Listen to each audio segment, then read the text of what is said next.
পেটের পীড়া, পেটের ব্যথা এই সংক্রান্ত জটিলতা যেন আমাদের পিছু ছাড়ে না। যে কোনো বয়সের মানুষই এই পেটের ব্যথায় আক্রান্ত হতে পারেন। এবং এই পেটের ব্যথা কেন হচ্ছে, পেটের ব্যথা হলে কি করণীয়, এবং পেটের ব্যথা কোনো জটিল অসুখের পূর্বাভাস কিনা, এই সব কিছু নিয়েই কথা বলবো আমাদের আজকের পর্বে। স্যার, শুরুতেই জানতে চাই, পেটের ব্যথা হলে আসলে কি করণীয়? পেট ব্যথা অনেক কারণ, এবং এক এক দেশের মানুষের পেটের ব্যথার ধরন এক এক রকম হয়, এক এক বয়সে এক এক রকম দেখা দিতে পারে, নারী পুরুষ নির্বিশেষে বিভিন্ন রকম হতে পারে। আমরা কমনলি বাংলাদেশে কমন যে সমস্যা পেটের ব্যথা, যেমন গ্যাস্ট্রাইটিস বা পেটে যদি গ্যাসের প্রবলেম দেখা দেয় রুগী, তখন পেট ব্যথার কথা বলে।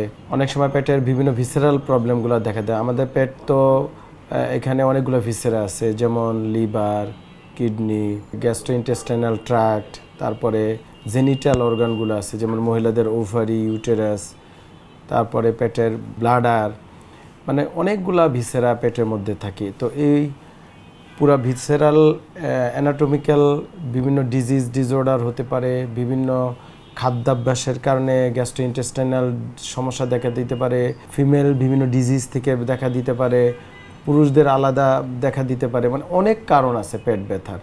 এবং পেট ব্যথা কিন্তু অনেকে দেখবেন দীর্ঘদিন ভুগতে থাকে, আবার অনেকে হঠাৎ করে তীব্র পেট ব্যথা হতে পারে। এখন এই পেট ব্যথার চিকিৎসাটা নির্ভর করে আসলে পেট ব্যথা কেন হলো তার উপর নির্ভর করে। অনেক সময় দেখা যায় যে আপনার কোমরের পিএলআইডি বা কোমরের ডিস্কের সমস্যা বা পিঠের প্রবলেম, পিঠের মেরুদণ্ডের সমস্যা, পেটে ব্যথা হতে পারে। অনেক সময় রুগী পেটে বিভিন্ন মেডিসিনের ডাক্তারের কাছে যাচ্ছে, গ্যাস্ট্রোইন্টেস্টাইনোলজিস্টের কাছে যাচ্ছে, গাইনোকোলজিস্টের কাছে যাচ্ছে, গিয়ে চেক করে কিছুই পাচ্ছে না পেট ব্যথার কারণ। দেখা যাচ্ছে যে পিঠের মেরুদণ্ডের সমস্যার থেকে হতে পারে। তো পেট ব্যথার আসলে কারণ নির্ণয় খুবই জটিল, তবে একজন বিশেষজ্ঞ চিকিৎসক সহজেই কিন্তু পেট ব্যথার কারণ সে নির্ণয় করতে পারে। পেট ব্যথা হলে অনেক ধরনের রোগের পূর্বাভাস যেমন হতে পারে, ঠিক তেমনই পেট ব্যথার জটিলতা ঠিক কোন লেভেলে আছে এটা জানাটাও রোগীর জন্য খুব গুরুত্বপূর্ণ। পেটের ব্যথা কোন পর্যায়ে গেলে তিনি ডাক্তারের কাছে অবশ্যই যাবেন? যদি কারো কোনো হঠাৎ করে তীব্র পেট ব্যথা হয়, সিভিয়ার, এবং আমরা এখানে পেইন স্কেল বলি, পেটের বিভিন্ন পেইন স্কেল যদি তীব্র থেকে তীব্রতর হতেই থাকে, পাশাপাশি রুগী যদি ফিট হয়ে যায়, অজ্ঞান হয়ে যায়, রুগী যদি প্রস্রাব পায়খানার প্রবলেম দেখা দেয়, রুগী যদি পেট ব্যথার সাথে বমি, হাত পা শক্তি কমে আসছে, বা রুগী অজ্ঞান হয়ে যাচ্ছে, এবং ব্যথার সাথে জ্বর আসছে, এবং দীর্ঘ দিন ধরে অনেক সময় রুগী আক্রান্ত থাকতে পারে। যে কোনো কারণে হোক, পেট ব্যথা দীর্ঘায়িত হলে এবং অ্যাকিউট খুব সিভিয়ার পেইন হলে তখন কিন্তু অবশ্যই দেরি না করে যে কোনো নিকটস্থ চিকিৎসকের কাছে চলে যাওয়া উচিত। শিশুরা পেট ব্যথায় নানান সময়ে ভুগে থাকে, এবং শিশুদের পেট ব্যথার ব্যাপারটা অনেক সময় আঁচও করতে পারে না কি কারণে হচ্ছে। খুব স্বাভাবিক যদি সাধারণ পেট ব্যথা হয়, সেক্ষেত্রে মায়েরা ঘরে কি ব্যবস্থা নিতে পারেন? শিশুদের আসলে বেশিরভাগ ক্ষেত্রেই হচ্ছে তারা যেহেতু খেলাধুলা করে, অনেক সময় তাদের হাতের বিভিন্ন ময়লা মাধ্যমে মুখে যায়, পেটে বিভিন্ন ব্যাকটেরিয়াল, ভাইরাল বিভিন্ন ইনফেকশন থেকে পেট ব্যথা, এগুলো একেবারেই শিশুদের কমন।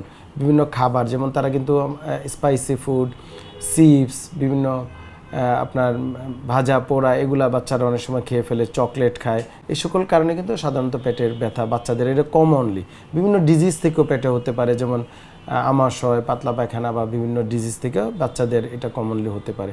এক্ষেত্রে বাবা মাদের সচেতনতাটা জরুরি, যেন শিশুদের হাত ধোয়ার অভ্যাসটা তৈরি করা, নিয়মিত খাবার মেনুটা যেন হাইজেনিক হয়, পরিষ্কার খাবার খেতে পারে, তাদেরকে ট্রেনিং দেওয়া, এডুকেশন দেওয়া, টয়লেটিংয়ের ইম্পর্টেন্ট, যে টয়লেট করার পরে হাত যেন ভালো করে সাবান দিয়ে ধোয়।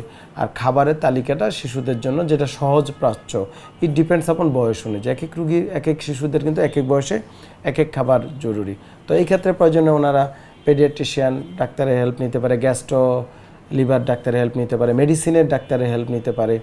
আবার অনেক ক্ষেত্রে আপনার এনাদার বিশেষজ্ঞ ডাক্তারের প্রয়োজন হতে পারে। ইট ডিপেন্ডস আপন যে তার কতদিন ধরে হচ্ছে, তখন কিন্তু আপনার ডাক্তারের হেল্প প্রয়োজন হতে পারে। আপনাকে অনেক ধন্যবাদ পেটের ব্যথা সংক্রান্ত সমস্যাগুলো নিয়ে আমাদের সাথে বিস্তারিত আলাপ করবার জন্য। আপনাকে অনেক ধন্যবাদ। নাগরিক টেলিভিশনকে অসংখ্য ধন্যবাদ।